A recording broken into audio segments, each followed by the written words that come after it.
আউযু বিল্লাহি মিনাশ শাইতানির রাজিম। বিসমিল্লাহির রহমানির রহিম। আসসালামু আলাইকুম বন্ধুগণ, আমরা মুসনাদে আহমদ প্রথম খণ্ডের নামাজ অধ্যায়ের ৩ নম্বর পরিচ্ছেদে আছি। সাধারণভাবে নামাজের ফজিলত সম্বন্ধে আগত হাদিস সমূহ।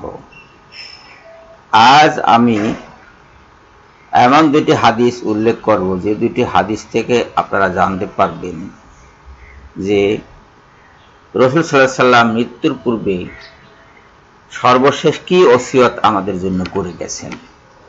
এখানে ৩১ নম্বর হাদিসের প্রতি আপনাদের দৃষ্টি আকর্ষণ করছি।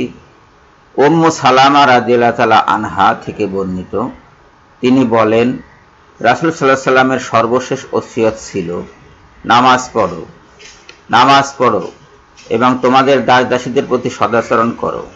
একথা বলতে বলতে রাসূল সাল্লাল্লাহু আলাইহি ওয়াসাল্লামের গলা ধরে গেল, কণ্ঠস্বর ক্ষীণ হয়ে আসলো, আর মুখ দিয়ে উচ্চারণ করতে পারলেন না।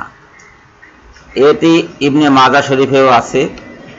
৩২ নম্বর হাদিসে বলা হয়েছে, হযরত আলী রাদিয়াল্লাহু তাআলা আনহু থেকে বর্ণিত, তিনি বলেন, রাসূল সাল্লাল্লাহু আলাইহি ওয়াসাল্লামের শেষ কথা ছিল, নামাজ পড়ো, নামাজ পড়ো, তোমাদের দাস দাসীদের ব্যাপারে আল্লাহকে ভয় করতে থাকো। বাজ্জার কর্তৃক এই হাদিসটি বর্ণিত হয়েছে। তার মানেটা কি? মানেটা হলো যে আমাদের যত কার্য আছে তার মধ্যে সবচেয়ে গুরুত্বপূর্ণ কার্য বা গুরুত্বপূর্ণ কর্ম হলো, গুরুত্বপূর্ণ আমল হলো নামাজ। মৃত্যুর সময়ও, তার এই দুনিয়া থেকে চলে যাওয়ার সময়ও তিনি আমাদেরকে সতর্ক করে গেছেন নামাজ সম্পর্কে, আর সতর্ক করেছেন দাস দাসীদের সম্পর্কে, যেন আল্লাহকে আমরা ভয় করি দাস দাসীদের ব্যাপারে।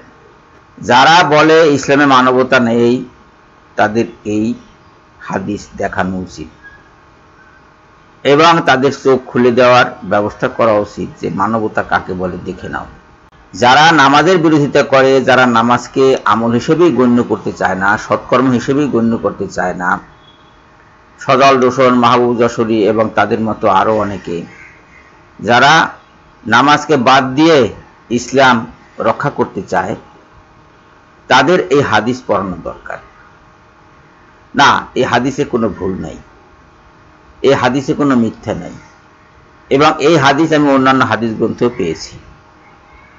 আমি আপনাদেরকে এখানে এই দুইটা হাদিস পাশাপাশি আছে, এটা এই দুটো আমি দেখালাম।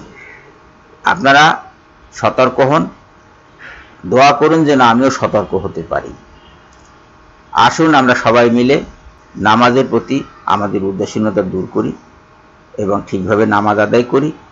আর এই যুগে তো আমাদের দাস দাসী নাই, কিন্তু যদি কখনো হয়ে যায় পরিবেশ পরিস্থিতির কারণে, তখন যেন আমরা দাস দাসীদের প্রতি সদাচরণ করি। এই হলো ইসলামের শিক্ষা, নবীজির শিক্ষা, এবং এটা হলো শেষ ওসিয়ত নবীজির। সবাইকে ধন্যবাদ জানিয়ে বিদায় নিচ্ছি। আল্লাহ হাফেজ।